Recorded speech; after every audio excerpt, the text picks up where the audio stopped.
Oi, pessoal! Bom dia, quase boa tarde, né? Meio-dia, bom meio-dia. Gente, nossa, acho que vou pôr um filtro hoje aqui nessa minha cara, né? Porque tá feia a coisa. Pode ser assim? Melhorou, né? Ninguém é obrigado. Oi, Lari! Bom dia! Tudo bem? Quem mais tá aí? Isa! Oi, Mi! Bom dia! Oi, Ká! Bom dia! A Karen tá lá na sala, ó. Tá aqui cuidando de mim. Vou pôr o tema aqui, ó. Também tô com saudade, gente. Eu não tô indo em nenhum lugar, tô em casa de repouso, sem poder me movimentar muito. Essa semana eu faço mais uma cirurgia, mais um procedimento. Tomara que dê tudo certo. Se Deus quiser, daqui 2 semaninhas eu estou boa. Oi, Lucimara. Gente, eu vou pôr o tema aqui então. O tema é tolerando, vou pôr aqui, ó. Frustrar. Gente, se vocês tiverem perguntas sobre o tema, tá? Vocês podem colocar aqui. A ideia é trocar com vocês também, porque deixa eu tentar.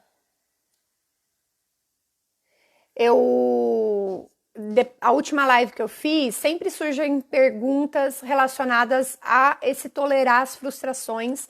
Eu falei que eu ia fazer uma live sobre isso. Só que, enfim, eu acabei ficando doente, não tive como. Eu tô melhor, viu, Aline? Tô melhor assim, gente, tô tomando remédio, né? Cada dia, eu vivo um dia de cada vez. A madrugada de domingo, eu tive que ir pro hospital porque eu tive uma crise de dor, tomar remédio. Daí ontem eu fiquei mais de repousinho, hoje eu já tô um pouquinho melhor. E eu falei, bom, deixa eu aproveitar que hoje eu tô boa e eu sei assim, não adianta eu falar, vamos marcar uma pra noite, porque agora eu tô bem, pode ser que à noite eu não esteja bem. Porque foi o que aconteceu domingo. Domingo eu tava ótima o dia todo.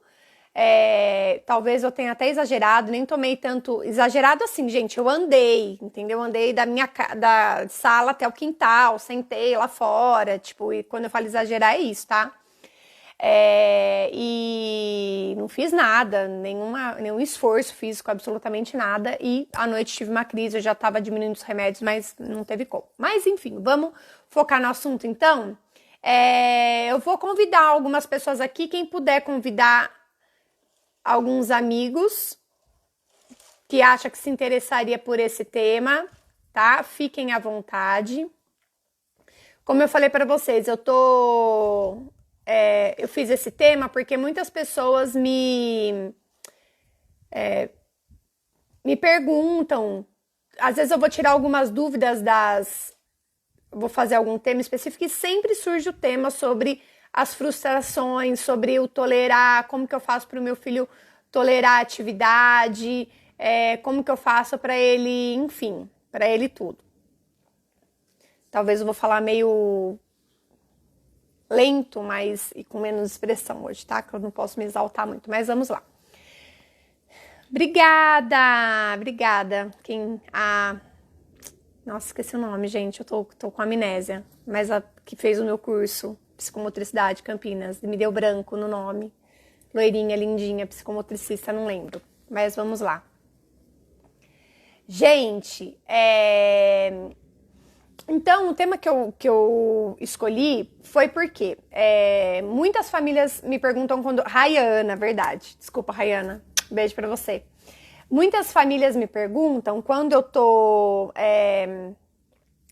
falando sobre temas, ou sobre como realizar as atividades, ou como acessar a criança, ou como estimular, ou como fazer tal movimento, sempre cai numa questão que as famílias falam para mim, mas ele não tolera, mas ele se frustra e daí ele já não quer fazer mais, ele chora e daí eu não consigo dar continuidade, ele fica bravo quando ele erra, enfim.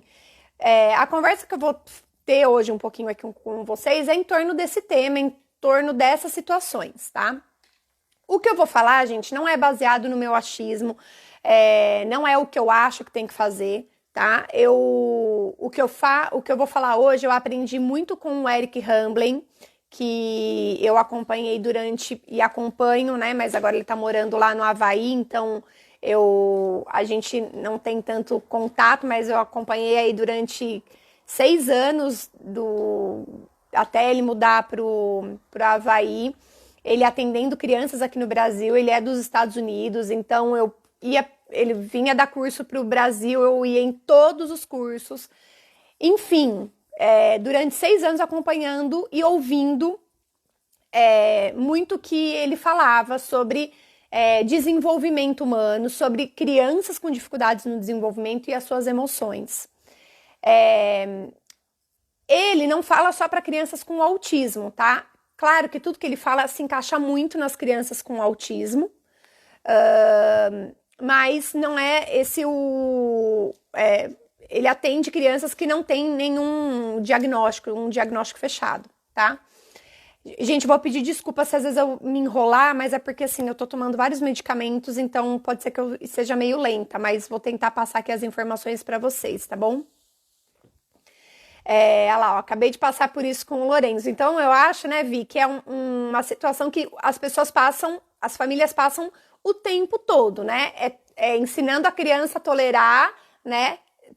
Atividade atrás de atividade, situação atrás de situação, né? Aqui é quando a gente coloca tolerar as frustrações, não é nem falando de atividade em si, mas é o dia a dia, né? As crianças, elas têm as dificuldades de tolerar situações do dia a dia, coisas simples que para qualquer um seria fácil, para eles acaba sendo um pouco mais difícil. Então, o que eu vou falar é muito baseado nesse acompanhamento que eu fiz durante muitos anos com o Eric, fui lá nos Estados Unidos, com a Marie, e hoje eu levo para minha vida. Por que eu falo isso? Porque quando eu tinha lá 18 anos de idade, quando eu comecei na minha carreira de psicomotricidade, eu montava uma atividade super legal para as crianças, eu montava aquele circuito maravilhoso, cheio de coisa legal e tal, nananã.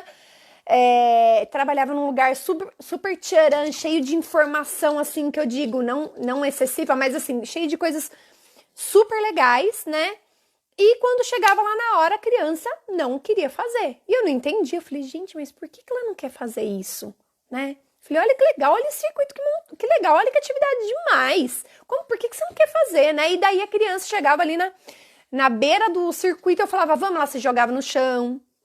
Daí ela, vamos jogar bola? Não quero. Ah, não, mas a gente vai jogar bola, vai fazer assim. Não quero. Não quero. E daí, se errava, não queria continuar.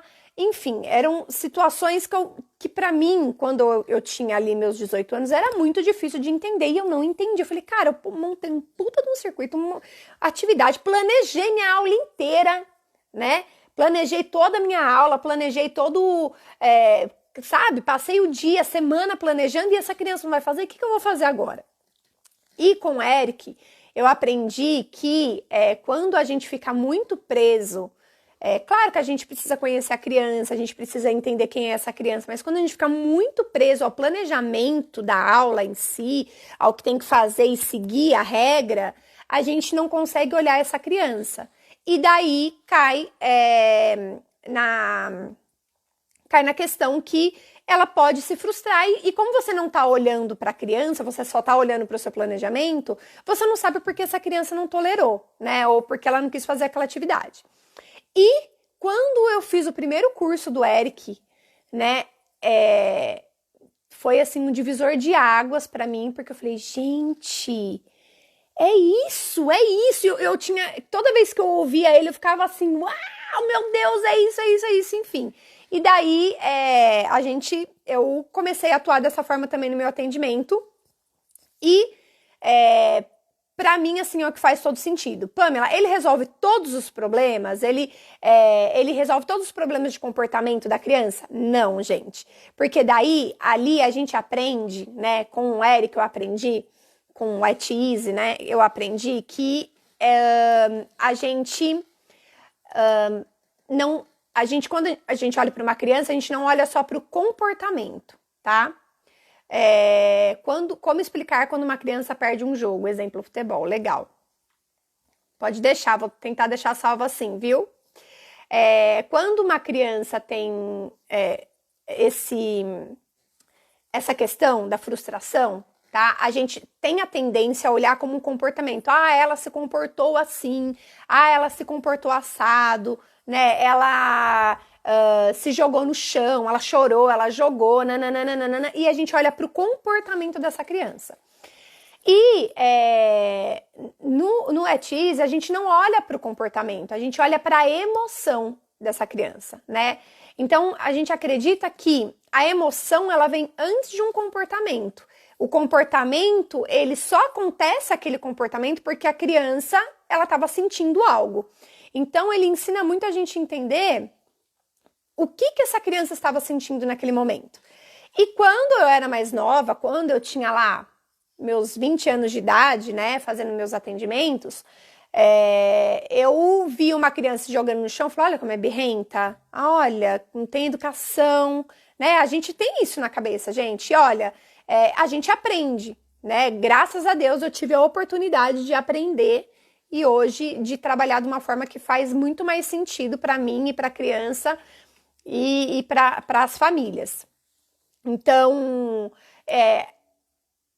quando a criança se jogava no chão, às vezes eu falava pro Eric, falei, Eric, então, ó, eu fui lá, ofereci tal atividade e a criança se jogou no chão.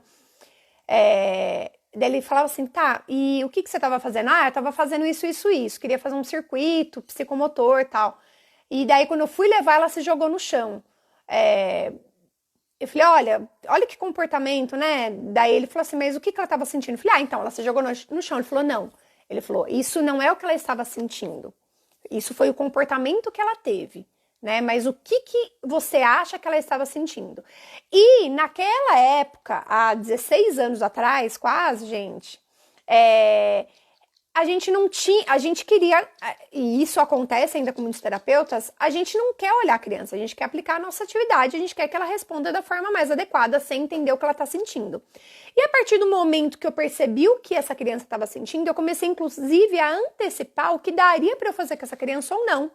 Então, quando a gente está lá na motricista fazendo atendimento, e a gente tem um planejamento, né? A gente monta um planejamento na nossa cabeça do que a gente vai fazer, dos objetivos que a gente precisa atingir com a criança. Mas, às vezes, chega na hora, a gente fala assim, olha, você precisa fazer isso. Daí, chega na hora, a primeira atividade, a criança já estava meio diferente. Falei, vamos mudar a estratégia, porque hoje ela já não vai responder dessa forma, então vamos oferecer outra coisa. Porque a gente ficar martelando naquela coisa, a criança não tolerando. E daí, o que eu falo, né? Daí, quando a gente fala, Pamela, então como que eu ensino meu filho a tolerar as frustrações? Eu acho que a gente vai precisar olhar mais para a criança e olhar menos para os objetivos que a gente precisa atingir. ABA, né? Gráfico, ABC, função do comportamento. Eu olho bem para a emoção, assim. Como eu não sigo a aba, né, exatamente, então às vezes mudam as nomenclaturas, né, então eu acabo falando mais da nomenclatura que eu entendo, mas a gente vê que tem muito a ver, né, às vezes as pessoas também se confundem porque a gente acaba entrando no comportamento e acaba não olhando para essa emoção, né, e a gente acaba não olhando esse objetivo de olhar para a criança, né? Então, o que acontece muito é assim, Pamela, eu tenho tal atividade para fazer com essa criança. Vamos colocar um exemplo aqui de uma atividade. Aqui colocar assim, eu quero que... Mas emoção é um comportamento. Eu não sei se emoção é um comportamento, Cláudia. Assim, tô falando... Eu não entendo dessa forma, entendeu?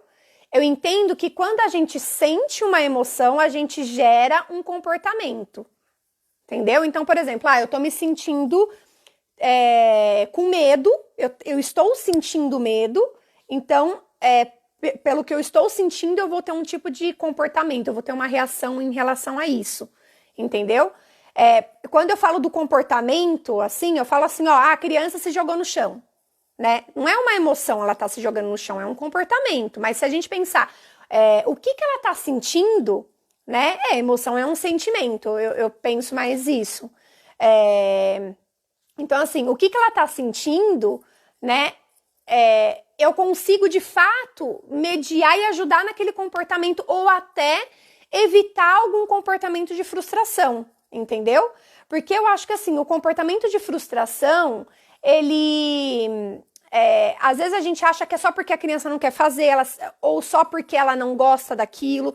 E quando a gente vê tolerando as frustrações, né, que é o tema, né, tolerando as frustrações, eu me comunico pelo comportamento quando não consigo falar, exatamente.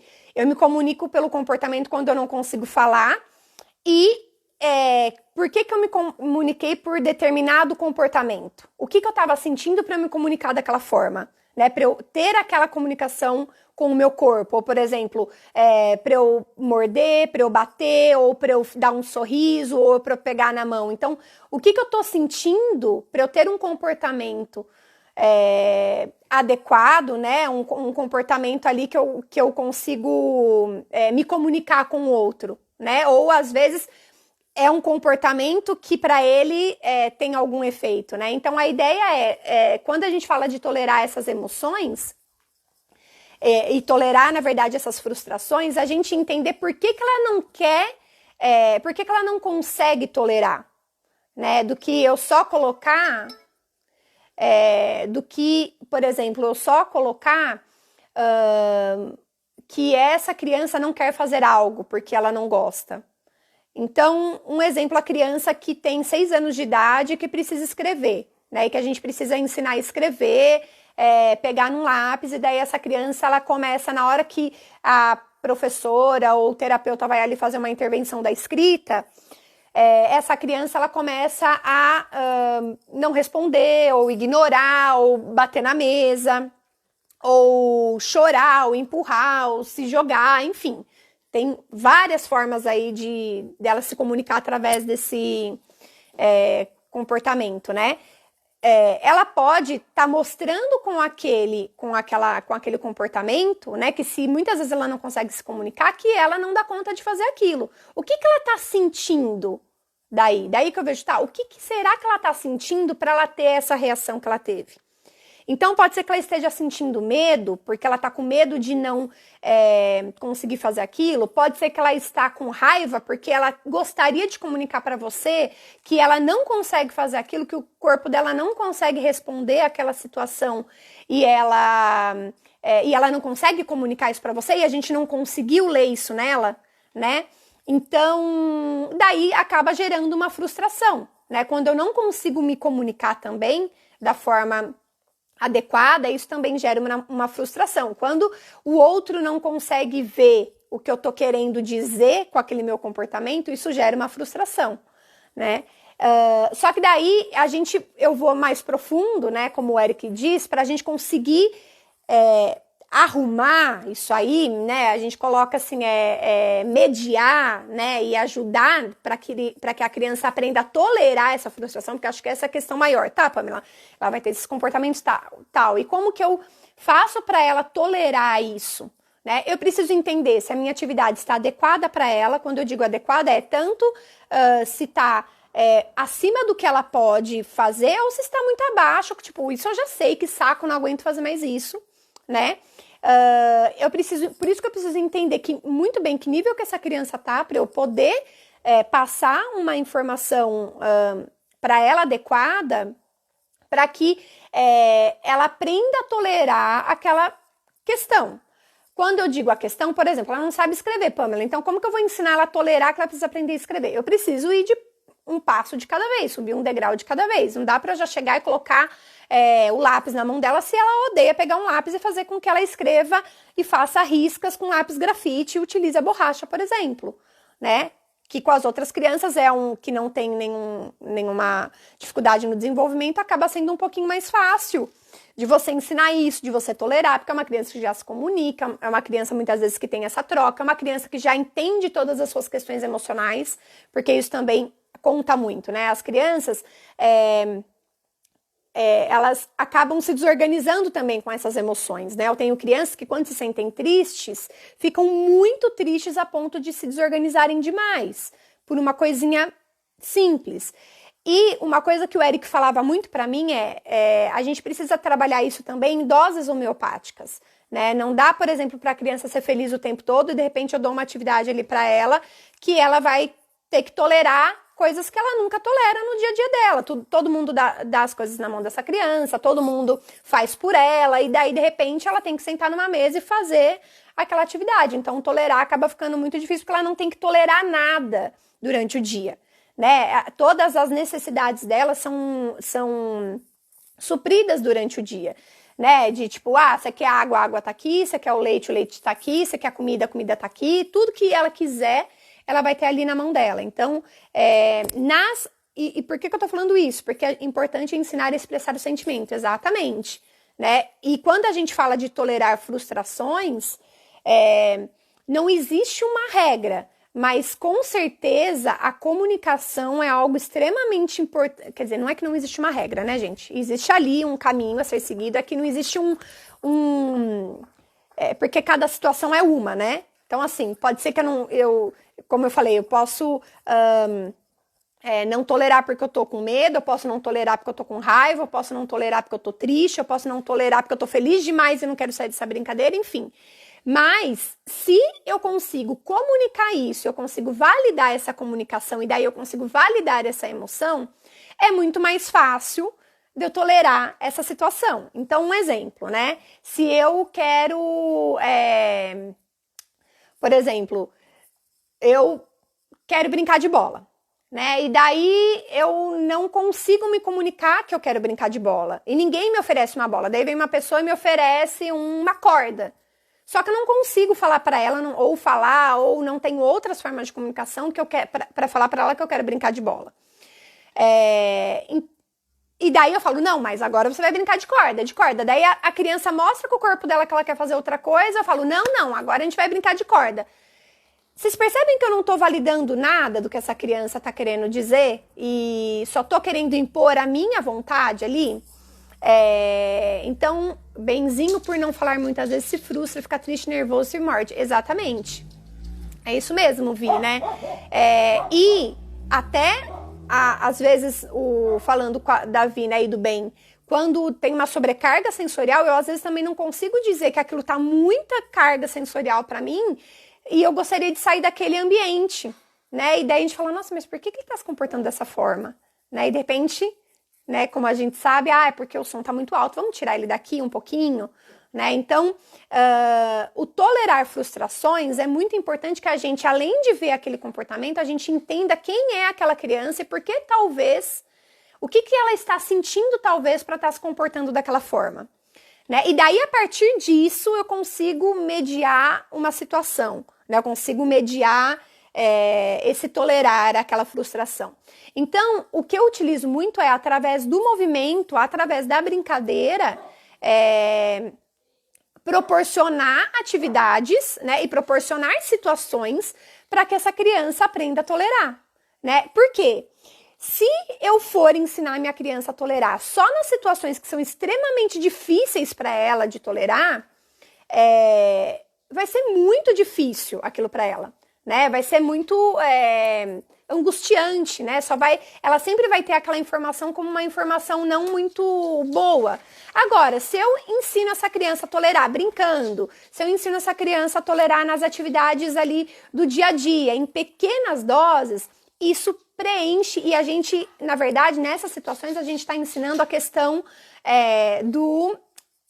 da inteligência emocional, né? A gente está ali amadurecendo o emocional das nossas crianças, né? E a partir do momento que eu consigo lidar com essas emoções e tolerar essas emoções, né? Eu consigo realizar as atividades propostas ou não. Ou eu também tenho um emocional suficiente, né? Para falar assim, olha, eu não estou bem hoje, eu não gostaria de realizar essa atividade. E eu, né, terapeuta, posso falar, olha, que bom que você me disse que você não tá bem, eu sempre valido isso nas crianças que são verbais. Que bom que você me falou que você não quer fazer. Então, o que você gostaria de fazer hoje? Talvez que vai fazer você se sentir melhor. E daí a criança fala, hoje eu queria jogar bola. Hoje... Pamela, e se a criança ficar utilizando isso como muleta? Nananana? Olha, gente, eu dá pra contar nos dedos as crianças que eu tive que usou isso como muleta comigo, assim, porque eles sabem que eu valido demais, né? E ao mesmo tempo eles têm algo a cumprir e a gente faz uma troca constante. Aqui está difícil entender o não poder sair de casa, a maior frustração do Lu. Essa é uma situação que eu acho que é super complicado, porque ninguém vivenciou isso, né? É difícil sair de casa as crianças que sempre saíram e que gostam de sair. E o que eu colocaria, que eu já até falei, né? É colocar as rotinas, né? Mas a gente fala assim, é um aprendizado, né? Infelizmente ou felizmente, acaba sendo um aprendizado de tolerar essas frustrações. E daí, nessas horas, eu gosto muito de pensar assim, aqui, o tolerar a frustração é um momento muito bom da quarentena, né? Mais do que eu ficar tentando dar atividades para essas crianças o tempo todo, encher e distrair essas crianças o tempo todo, é eu ensinar elas a passarem por essas emoções, né? Que é normal eu sentir, eu ficar triste durante o dia, é normal eu ficar sem nada para fazer durante o dia, é normal eu ficar feliz em alguns momentos, é normal minha mãe às vezes não dar atenção para mim, e eu comunicar isso para minha criança, que é normal o que ela está sentindo, né?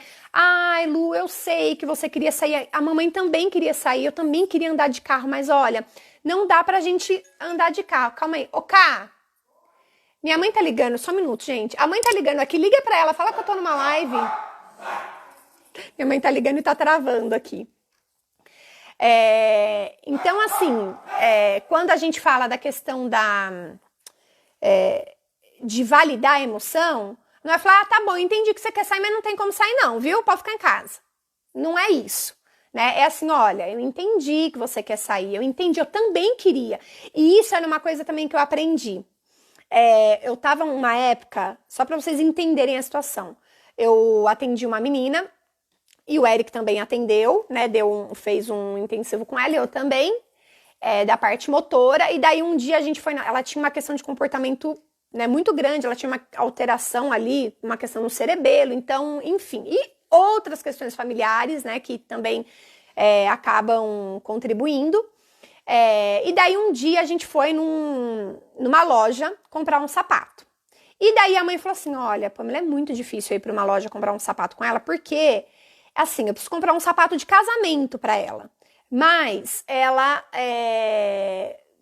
quer outro sapato, ela não gosta de sapato de casamento, então não dá para comprar outro sapato, eu preciso de um sapato de casamento. E daí ela tinha 9 anos, né? E daí a gente foi eu, o Eric, a mãe, foi pra cidade pra comprar junto sapato de casamento. Daí chegamos lá, ela apontava, ela olhava, daí a mãe falava assim, não é esse, é outro. Ela apontava, não, filho, hoje a gente falou que ia comprar um sapato de casamento, não é esse. Não, a gente falou que ia comprar um sapato de casamento. E a menina começou a ficar pé da vida, só que ela não fala. Só que o que ela estava querendo dizer, né? Daí a gente ali na situação conseguiu ler.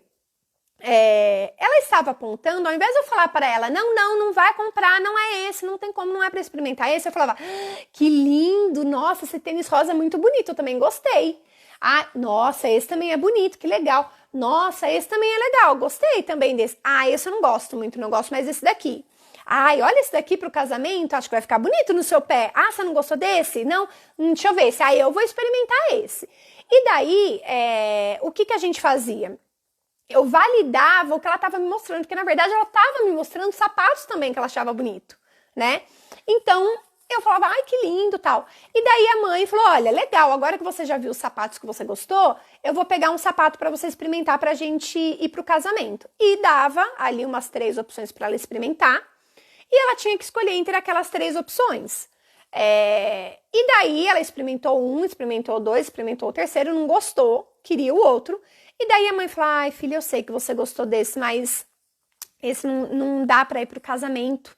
Esse só dá pra gente brincar de correr e você já tem um de correr em casa, né, super bonito. Tem esses 3. E daí ela falou que não queria nenhum dos 3 tal. E daí a mãe falou, você não vai querer nenhum dos 3? Ela falou assim, não. Daí a mãe falou, olha, então eu vou escolher pra você. Se você quiser, você pode escolher, mas como você não vai escolher, eu escolho. Eu preciso escolher então. E daí a mãe escolheu, não comprou o que ela queria, a menina saiu chorando e foi embora, mas a menina usou o sapato no casamento. O que eu tô querendo dizer com essa situação? O tolerar a frustração, gente, no primeiro momento, nem sempre a criança vai ficar achando o máximo e vai sair de lá maravilhosa, assim, amando o que aconteceu. Às vezes ela vai sair chorando. E depois a gente foi de novo na loja. E quando a gente foi na loja, ela fez a mesma coisa. A mãe falou, Pamela, eu vou ter que trocar o sapato, porque o sapato, enfim, acho que ela achou meio duro, enfim, Pamela, eu vou trocar, não gostei. E chegou lá, a gente fez a mesma coisa. E daí a mãe mostrou os 3, e daí a criança escolheu um sapato. E nós entendemos que era porque ela entendeu que, tipo, bom, eu vou ter que escolher um desses, senão a minha mãe que vai escolher. Então eu posso escolher. E ela passou por aquela situação e depois, quando ela foi passar de novo, ela já processou de uma outra forma, né? Então eu entendo assim, para a criança tolerar uma frustração, ela precisa passar por aquilo. Não tem como ela tolerar aquilo se ela não passar, né? Então não tem, claro que tem algumas situações, gente, vacina, né? A criança vai tomar vacina. Eu ensino a criança, a gente faz algumas atividades antes, mas vacina é vacina, vacina dói, todo mundo chora, até eu choro, tem adulto que desmaia. Então, assim, a gente tem que também saber entender quais situações de fato eu vou exigir que a minha criança tolere, né? E quais eu falo, bom, poxa, até eu chorava, sabe? Então, tudo bem você chorar, tá normal, né? E eu ajudar ela a passar por essas situações. Então, acho que a ideia principal é a gente tentar olhar para o que essa criança está sentindo. A partir do momento da gente entender o que ela está sentindo, eu consegui atuar naquela situação, né? Então não tem uma receita, né? A receita que eu uso é o que será que ela está sentindo? Essa é a receita principal. O que será que ela está sentindo? É medo? Ela não consegue? É dor? Raiva? Tristeza, né, nojo, né, porque a parte sensorial, o nojo envolve muito, daí associa com medo, depois associa com uma raiva, enfim. Então, eu lendo aquilo, eu consigo validar o que essa criança está sentindo, então eu consigo dizer, eu entendi, você está triste por conta disso, eu entendi, então você não quer mexer com isso porque você acha nojento, você não gostou, quer que eu guardo? Tá bom, então eu vou guardar. Pamela, e quando não tem opção, né? Não tem opção de guardar. Eu tô falando, gente, agora em atividades relacionadas a terapias. Quando eu acho que é relacionado a terapias, a gente sempre tem que dar essa opção para a criança, tá? Na maioria das vezes. Não vou colocar sempre. Não é que a criança vai fazer o que ela quiser, tá, gente? Mas eu sempre tenho que entender o que ela tá sentindo. Tá? Lembrando, o que será que ela tá sentindo? É nojo, é medo, é tristeza, é raiva? E daí, muita gente vai vir me perguntar, e quando acontece essa situação? Se você tá já pensando numa situação, mas e quando isso? Para pensar agora e falar, bom, o que ela estava sentindo? O que você acha que ela estava sentindo com aquilo? Entendeu? Porque daí vocês conseguem resolver, porque a gente sempre começa a olhar pro que a criança tá fazendo ali na hora. A gente tem costume de seguir por aquilo que a gente está vendo, mas é melhor a gente, antes de julgar pelo que a gente está vendo, vamos tentar observar pelo que a criança está sentindo e daí a gente atua. Existem brincadeiras, existem movimentos, existem muitas formas da gente trabalhar a frustração das crianças, ensinar a criança a aprender a lidar com pequenas situações de frustrações. Eu utilizo muito isso em brincadeiras. Um exemplo de uma brincadeira que eu dou, tá? Para começar a amadurecer essa questão aí de frustração, de tolerar. Eu pego uma pedrinha, um saquinho com arroz e ponho na mão da criança. Peço para a criança ir andando de um lado até o outro com a pedrinha na mão. Daí ela vai e consegue, muito atenta, muito concentrada. Às vezes não consegue. Se não consegue, eu ponho uma distância menor. Vai cair uma, vai cair duas, na terceira cai de novo, na quarta ela consegue muito bem. Então, eu estava ali junto com a criança, ajudando a criança a passar por aquela situação desconfortável, que era tentar e não conseguir. Eu não fiquei assim, vai, vamos, você consegue, vai. Não, presta atenção, eu não fiquei dessa forma. Eu falei, isso, olha, você quase chegou. Mais uma vez que tá chegando. Então, eu vou alimentando na atividade de uma forma positiva que é normal a gente aprender a tolerar.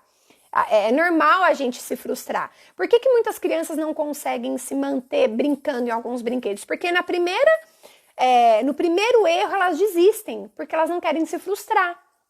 E ao mesmo tempo, no primeiro erro que ela desiste, o pai ou a mãe fica assim, vai, mais uma vez, não é assim, gira assim, não, aperta, força, você consegue, tipo, vem com uma pressão maior ainda. Então a criança, antes de receber essa pressão, ela tenta uma vez, e falou, bom, deixa eu sair, que daqui a pouco vai começar uma outra pressão, eu vou começar a me sentir mais angustiada ainda. Então, ela sai antes que aconteça essa situação. Agora, você fica assim, uau, quase, vamos lá, vou com você, ó, vou te ajudar, uau, conseguimos. E eu compartilhar com ela aquela situação, é muito mais fácil da criança permanecer naquele brinquedo e tentar ali lidar com o erro e tentar mais uma vez e tentar de novo, tá? Deixa eu ver se tem algumas perguntas. Vicente Nojinho, bonitinho, saudade deles. Empatia é tudo, se colocar no lugar daquela criança. Exato. Às vezes, gente, a criança vai estar chorando e a gente não vai descobrir por quê, né? Aquele comportamento que a criança está fazendo, às vezes a gente não vai saber por quê. E quanto mais a criança cresce, menos a gente vai saber o porquê. Eu falo muito isso para as mães. Tem mãe que fala assim, Pamela, eu não sei por que ela chorou, não sei por que ele se jogou, não sei por que ele não quis entrar no mercado, não sei por que ele não quis fazer isso que ele sempre gosta.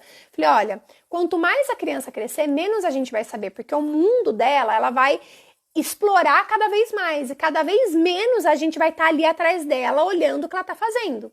Então, a gente não vai conseguir mediar, quando eu digo assim, saber o que aconteceu antes para eu poder mediar.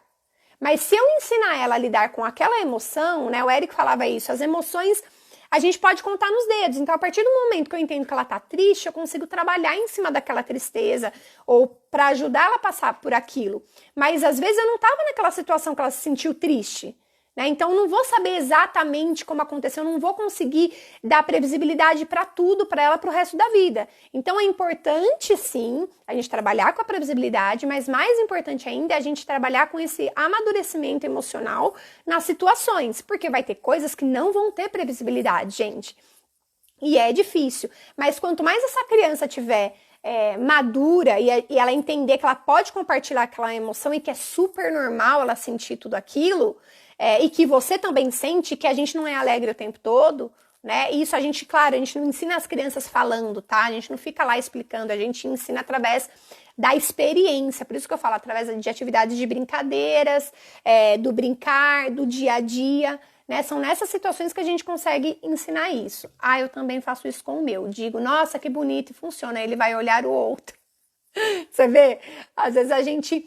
É que sem querer a gente fala, não é esse que vai comprar, né? E, enfim, faz parte, né?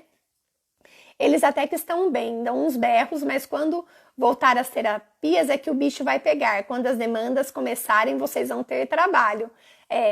Muitas crianças, quando voltarem... eu tenho criança que tá amando voltar para terapia, mas agora a demanda vai aumentar de novo, né? Porque em casa elas... saem da rotina muitas vezes, não tem horário para fazer as coisas, né? Não tem a demanda, tipo, quer fazer, faz, não quer, tudo bem. E nas terapias é diferente, né? Mas eu acho que aí é uma coisa muito importante para a gente aprender a trabalhar como que é o dia a dia, como que é a vida, né? E a vida é assim, tem hora que ele vai querer fazer atividade e ele vai chorar, ou não vai querer fazer, eu vou falar tudo bem, mas não tem outra opção, né? Que é também trabalhar com essa questão dos deveres que a gente tem, né? Qual que é o seu dever, qual que é o seu direito, que isso eu sempre falo, eu acho super importante. E nas terapias, e os terapeutas também olharem por esse lado, né? Tipo, ele não quer fazer? Tá bom, mas a gente precisa depois fazer esse. Depois você pode ir lá brincar com aquele lá, por exemplo, com outro brinquedo.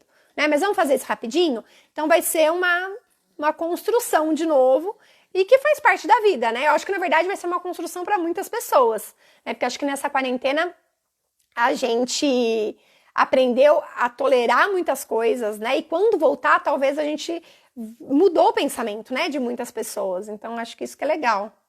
Hoje eu entendo melhor que para chegar em um macro comportamento devemos quebrá-los em micro comportamentos, exatamente. Não dá, por exemplo, pra gente, um exemplo, meu filho tem medo de ouvir o liquidificador quando eu ligo. Não dá para eu trabalhar só no liquidificador esse medo, né? Eu preciso trabalhar em outras situações para quando ele vê o liquidificador, ele vai falar, ele lembrar daquelas outras experiências que foram positivas, né? Ele ter ali coisa suficiente para poder pensar que aquele barulho foi normal, aquele também é normal, acho que o liquidificador também é normal. E daí ele vai se permitir ouvir, por exemplo, aquele barulho do liquidificador, entendeu? Então eu preciso trabalhar em outras situações para de fato atingir naquela situação principal que de repente é um liquidificador, um barulho de liquidificador. Eu dei esse exemplo, Cacá, porque eu lembrei do Cauã, que quando eu fui aí ele tinha uma questão do liquidificador, né? Claro, gente, que quando eu vou dar consultoria para as famílias em outras cidades, às vezes eu tenho 2h30 de consultoria, né? E às vezes a mãe vem com algumas questões específicas. E daí eu sempre falo para as mães, falei, olha, para trabalhar essa questão específica, a gente precisa de um processo, tá? Eu posso iniciar aqui, mas essa criança vai chorar e ela vai se desorganizar e vai ficar desorganizada. Vocês toleram isso? Porque tem a coisa também de se os pais toleram. Deles, não, a gente tolera. Eu falei, olha, ela vai chorar, não vai ser por 5 minutos, não vai ser por 10 minutos, vai ser por muito tempo, né? Tudo bem? Daí a mãe fala, tudo bem. Daí chega com 10 minutos, porque também eu falo assim, gente, se a gente bancou aquilo, a gente também tem que tolerar ir até o final, muitas vezes, né? Eu falo, olha, não dá pra gente voltar atrás, senão a gente tá ali também ensinando a criança que ela pode ir cada vez mais aumentando, né, nesse comportamento que muitas vezes é ali inadequado. Então a gente tem que entender e saber mediar nessa situação. E daí os pais falam, não, eu não vou conseguir. Eu falei, então tá, então vou ensinar outras formas que a gente pode trabalhar isso, né, e daí a gente atua nessa forma, a gente atua desse jeito, com atividades menores. Mas quando às vezes eu tô dando essas consultorias, né, às vezes eu falo, então vamos trabalhar já aqui com o liquidificador, então tem outras estratégias também pra gente trabalhar ali direto, né, porque às vezes eu não tenho tempo, mas às vezes eu vou ficar 2 horas trabalhando naquilo, e daí tem um monte de outras coisas legais que poderiam ser trabalhadas, então depende muito de cada família, né. Chora mais porque não quer esperar ou fazer certas atividades, orientações dos teleatendimentos. Nessa quarentena ele está mais agitado pela falta das atividades que tinha e também aumentou a impaciência, chora mais porque não quer esperar ou fazer certas atividades. É porque saiu da rotina, né? Eu tô na rotina da minha casa e muitas vezes a casa é onde é a zona de conforto das crianças, né? E que nessa quarentena se transformou em a zona de conforto, o espaço do atendimento, a escola, né? Então, assim, e a criança não tem escapatória ali para se autorregular. Então, por isso que eu falo que acho que é importante, diferente, gente, de quando você não está em quarentena e você faz essas atividades em casa, você tem a possibilidade de dar uma volta no mercado, de descer um pouquinho no parquinho. Nessa quarentena, as crianças não podem nem descer para se regular no parquinho. Então, a casa delas também é um ambiente de autorregulação. Então, é tão importante a gente também preservar isso, né, e não sobrecarregar esse espaço, porque eu fico pensando, né, as mães estão sobrecarregadas, né, com excesso de coisas. Muitas mães estão sobrecarregadas. Eu tenho que ser professora, eu tenho que ser terapeuta, eu tenho que trabalhar e eu tenho que cuidar dos filhos e eu tenho que cozinhar. Então, estou super sobrecarregada, tá super difícil para mim. Agora você olha a sua criança e pensa do mesmo jeito que é uma criança, que não tem essa maturidade emocional para lidar com tudo isso. Ela tá tendo que fazer terapia em casa, ela tá tendo que fazer as lições de casa em casa com você, ela tá tendo que lidar também com a sua frustração, ela também tá tendo que atender aos seus comandos, ela tá tendo que dividir a televisão dela com mais 4 pessoas, ela não tá podendo sair de casa, ela não tá podendo ir no parquinho, ela não tá podendo também ver os amigos, então ela também tem ali uma questão emocional que a gente precisa validar e que tá difícil para todo mundo, né? Não é fácil, né? Deixa eu ver quem mais comentou aqui. Sim, assistindo a live, fazendo arroz e frango. Ai, que delícia. Haja yoga, verdade. Deixa eu ver quem mais. Gente, se tiverem alguma questão, Pode perguntar. Socorro. Vamos ver, deixa eu ver se tem mais alguém aqui. Aqui está difícil, né, que eu falei do Lu. As tarefas do dia a dia, né, é muito importante. Quando meu filho não consegue algo que quer, ele nos belisca, bate na mesa, bate na parede e nessa quarentena começou a se morder de forma leve. Olha, Cal... Ai, escorreguei aqui. Não sei se você tá aí ainda, mas eu acho que isso é super importante, a gente ver se ele tem essa possibilidade de comunicação, né? Primeiro, se ele fala ou não. Pelo que você me informou, acho que ele é não verbal, né? Então, se ele é não verbal, eu acho que é importante entrar com opções de comunicação e validar o que ele está querendo, né? E se ele não quiser fazer algo e for possível ele não fazer naquele momento, a gente validar. Eu entendi que você não quer brincar com isso agora, tudo bem. Você pode brincar de outra coisa. Eu entendi que você não quer por essa roupa, você quer por outra. Tudo bem, né? Mas tudo tem um limite, né? Com o Eric, a gente aprende muito que o adulto precisa ser o guia, o líder dessa criança, né? Quando essa criança ela não tem um líder e essa criança fica fazendo tudo sozinha do jeito que ela quer, essa criança ela se sente muito sozinha, ela se torna mais insegura ainda. Quando eu digo líder e um guia, não é uma pessoa que vai mandar e desmandar nessa criança o tempo todo, mas uma criança que é uma criança. Não é um adulto que vai mandar e desmandar, mas é um adulto que vai guiar e ser o líder, porque eu sou mais velho, eu sou mais inteligente nesse momento, eu tenho mais amadurecimento, eu tô aqui para te ajudar a viver nesse mundo, né? E não como forma, você tem que fazer isso, ponto final. Não é dessa forma, né? Mas é dessa forma de entender, tipo, olha, mas a mamãe tá cozinhando e agora é hora de comer, né? Porque a mamãe vai fazer a comida agora e agora é a hora que todo mundo senta na mesa para comer. Se a criança não sentar para comer, porque essa é uma situação difícil, tá, gente? Se a criança não senta para comer, tem gente, você pode ter duas opções, né? Ah, Pamela, eu quero que ela coma de qualquer jeito. Então, ótimo. Então, você pode ficar correndo atrás dela para ela comer, mas futuramente você vai ter um trabalho para ela sentar na mesa. Esse trabalho, ele vai existir. Porque vai chegar uma hora que você não vai aguentar mais correr atrás dela para ela comer. Mas se nesse momento você não quer comprar essa briga, não tem problema nenhum, gente. Né? Eu acho que a gente só tem que comprar aquela briga que a gente dá conta, né? Então, você pode falar, olha, você pode comer agora, se você não sentar, a mamãe depois vai guardar a comida e não vai dar para você comer depois. Poucas famílias bancam isso, mas tem família que banca uma vez, banca a segunda, né? E na terceira, muitas vezes a criança volta e come. Não estou querendo dizer, gente, que é uma questão da comida. Tipo, eu dei uma comida que ela nunca come. Porque tem criança que tem uma questão alimentar, sensorial. Eu tô falando quando você percebe ali que, lembrando, o que ela tá sentindo, né? Se ela tá sentindo nojo, é uma coisa daquela comida. Então, a gente tem que procurar resolver de outra forma. Mas, se é uma criança que tá sentindo... não quero parar agora, tô de saco cheio, não vou comer, mais tarde eu como, e não vai poder comer mais tarde, né? Daí é uma outra forma de atuação. Lembrando que existem formas de atuações diferentes, tá? Dependendo do que a criança está sentindo. Meu filho Asperger fica muito nervoso durante as aulas da escola. Ele está na primeira série. Quando escreve errado, ao contrário, troca as letras, que nem eu, e é corrigido, ele fica muito nervoso. Ingrid, eu aconselho assim, você tentar espelhar. Vai acabar a bateria do meu celular, gente, e vai cair a live. Calma aí, deixa eu pôr pra carregar. Eu oriento você a tentar fazer com ele, espelhar que você também erra, sabe? Você colocar assim, filho, eu também errei, ou tipo, fazer brincadeiras que são de troca-letra. As letras estão todas trocadas. Vamos colocar na ordem, né? Porque daí a gente trabalha com o erro, né? De uma forma lúdica e que ele vai conseguir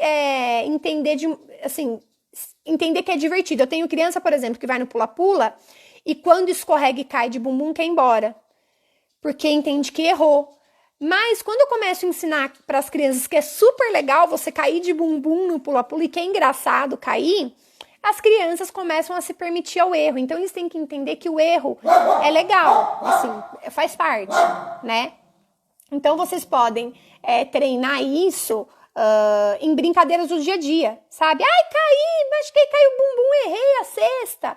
Então, você utilizar isso em brincadeiras também do dia a dia, né? Eu vou me esconder, você me achou, não consegui, ai, meu Deus, eu não consegui achar isso engraçado. Ele vai entender que faz parte isso da vida, né? Ele ainda entende que o que faz parte, na verdade, é ele acertar. E se ele não acerta, alguma coisa, né? Claro, tá errado, mas assim, não é dessa forma que funciona. E não é dessa forma que funciona, né? Quando a gente aprende errando muitas vezes. Claro que eu não vou dar algo a mais do que ele consegue fazer, porque ele só vai errar, ele não vai conseguir. E a gente se frustra muito e daí a gente desiste, mas dá sempre algo que ele dá conta, entendeu?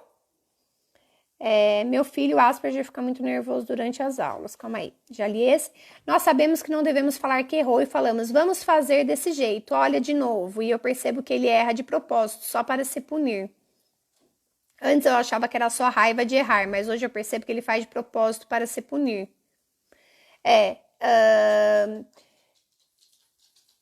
Será que ele faz? Eu não sei, tá? Pode ser que ele faça só para se punir ou ele faz como se fosse uma não uma estereotipia, mas assim, para ouvir de você que você errou. Né? E daí, sabe o que eu faço nessas vezes? Se ele faz para se punir porque ele espera, não sei se é isso, tá, Ingrid? Mas se ele faz isso, eu tenho muita criança que erra e olha para mim esperando que eu fale, olha, errou, corrige aqui, apaga, borracha. E se eu não falo, a criança fala, apaga, borracha, né? Tipo, e olha para mim, tipo, você não vai falar isso para eu continuar fazendo? É quebrar um pouco esse ciclo, né? Eu levanto, saio e vejo como ele vai resolver aquela situação sozinho. Muitas vezes, se ele conseguir fazer isso, tá? De resolver sozinho. Ou eu mudo a fala, né? Ao invés de falar sempre do mesmo jeito, falo, se ele faz isso para se punir, tentar você...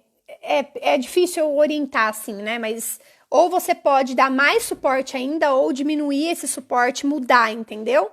Quebrar, eu sempre falo assim, a gente tem que quebrar essa linha de raciocínio deles para ter efeito, porque senão se ele faz algo esperando já que a gente vai fazer outro, eles alcançam aquilo e a gente só alimenta isso neles. Vicente não senta para comer, mas eu não tenho comprado a briga não. Pela saúde mental da mãe, se tiver com fome, come. Exatamente, né? Então eu acho assim que não dá pra gente... a gente vai comprar aquela briga que dá pra gente comprar. E eu sempre falo isso, gente, você quer comprar essa briga? Tem certeza? É que nem desfraude. Ó, você quer desfraudar agora? Eu acho que ele tá preparado, tá. A gente pode tentar. Mas assim, se a gente começar, o ideal é que a gente não volte atrás. Vai comprar essa... Não, vamos. Daí, quando vê que a coisa é puxada, fala, eu não vou conseguir fazer. Então, assim, é sempre importante a gente ver se a gente vai dar conta. Né? E se a gente quer de fato comprar aquela briga, e se a gente acha que a criança está preparada para aquilo, e você vai estar preparado para tolerar toda a frustração dessa criança também, né? Vamos ver mais alguma mensagem para a gente já encerrar, tá, pessoal? Ele quer ver repetir uma cena. É exatamente isso, Ingrid. Quando é pizza, ele fala, senta.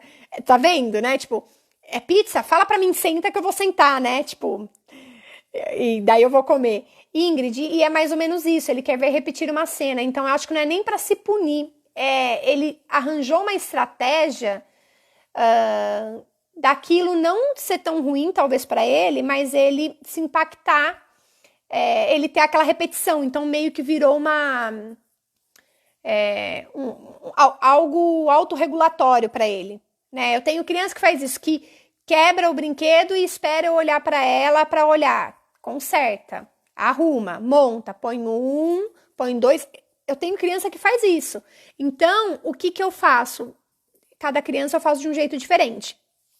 Eu mesma apago, às vezes, tipo, eu vou lá e apago e ponho para ela corrigir e não falo nada. Só que eu vou mudando, tá? Isso não se repete para sempre. Então, tipo, eu apago aqui. Ela errou e eu percebi que ela tá esperando uma resposta minha, eu vou e quebro esse pensamento dela, eu mesma apagando, e levanto e saio andando e ela já entende que ela tem que corrigir. Ou se ela vir como eu falei, agora, mamãe, você falar, agora você pode escrever, mamãe já pagou. Ou, no outro dia, o que eu faço? Ela errou e olha pra mim, eu levanto e saio andando. Sabe? Isso, criou padrões, exatamente, João, obrigada. As palavras estão faltando aqui. Então, o ideal é a gente quebrar esses padrões, né? E as nossas crianças, elas são muito espertas, porque elas criam padrões em cima de padrões e a gente vem quebrando padrão atrás de padrão, né? O tempo todo, né? Gente, acho que é isso. Acho que deu para falar um pouquinho sobre tolerando frustrações. É um tema super complexo que é até difícil falar aqui, porque, enfim, várias coisas acabam, elas se misturam, né? Então, um comportamento se mistura com um padrão, se mistura com uma estereotipia, se mistura com uma emoção, e, enfim, eu acho que o que a gente tem que olhar é olhar essa criança e entender, sabe? Entenda a Ingrid. Milena tem eu não sei o que é isso, esse gosto por fazer errado.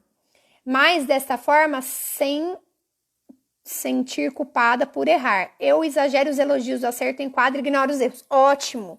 Muito bom. Isso é exatamente, Fausta, super concordo.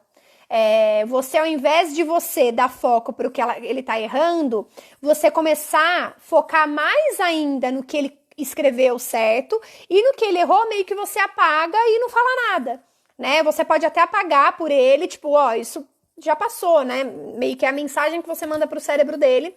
E quando ele escreve sem, de repente, ter um erro, você pode falar, uau, você conseguiu, que demais. Porque isso é uma coisa que a gente tem, inclusive, com crianças com déficit de atenção e hiperatividade. A gente chama demais a atenção dessas crianças, né, pelo erro, e quando elas estão fazendo tudo certo, a gente fica até quieto. Falou, não vamos nem chamar atenção, porque ela tá lá concentradinha, nem fala com ela. Quando, na verdade, tinha que ser o contrário, né? A gente tinha que falar assim, olha que lindo, você ficou sentado aqui fazendo a lição hoje, a mamãe nem precisou vir, olha que demais que você tá, hein? Então, a gente tem medo de elogiar e a criança voltar, mas a gente acaba focando sempre no erro, né? A pressa porque você disse que está acabando, digitei tudo errado. Mas você entendeu. Ai, desculpa, Fausta. Mas eu acho que é isso, pessoal. Ai, Fausta, vamos marcar uma live quando tiver boa? Fausta é uma querida também, com uma experiência maravilhosa aí com a filha, com a Milena. Um conhecimento também fora da caixinha, né? Que eu acho que isso importante. Eu sempre procuro passar aqui algumas informações. A psicóloga dele fala que esses comportamentos são mantidos pela atenção. Pela atenção que você dá? É isso, Ingrid? Não sei. Tipo, porque você dá atenção, por isso que ele faz, né? É isso. Pode ser. É mais ou menos o que a Fausta falou mesmo. E eu sempre procuro trazer aqui informações que são um pouco fora da caixa, que a gente tem que interpretar um pouco mais do que só ler e aplicar, né? Até as atividades que eu passo, gente, as atividades, elas são simples, mas se você interpretar de outras formas, né, a gente muda o resultado. Então, eu sempre procuro pensar sobre aquilo, pensar sobre a criança, eu acho que isso a gente tem muito mais resultado, tá? Isso, vocês duas maravilhosas, vai ser show. Vai, né, João? Não é o João, acho que tá falando aí, mas enfim. Eu não sei seu nome. Eu tenho branco dos nomes, gente. Perdão. Mas vamos marcar, viu? Assim que eu tiver melhor, depois que eu fizer a cirurgia. Espero que vocês tenham gostado, pessoal. Como eu falei pra vocês, é um tema complexo. É um tema denso, né, que não dá pra gente levar tudo ao pé da letra, porque tem muitas questões que influenciam, por exemplo, adolescentes que estão em depressão, a gente tem que agir de uma outra forma, crianças que estão com traumas, a gente tem que agir de outra forma, crianças que estão desorganizadas sensorialmente, é de outra forma. Sara, beijo, Sara, obrigada pelo carinho, viu? É isso, então, mas pensando numa forma geral, é isso. Tá, gente? Beijo. Espero que vocês tenham gostado e vamos nos falando aí durante a semana, tá bom? Tchau, tchau!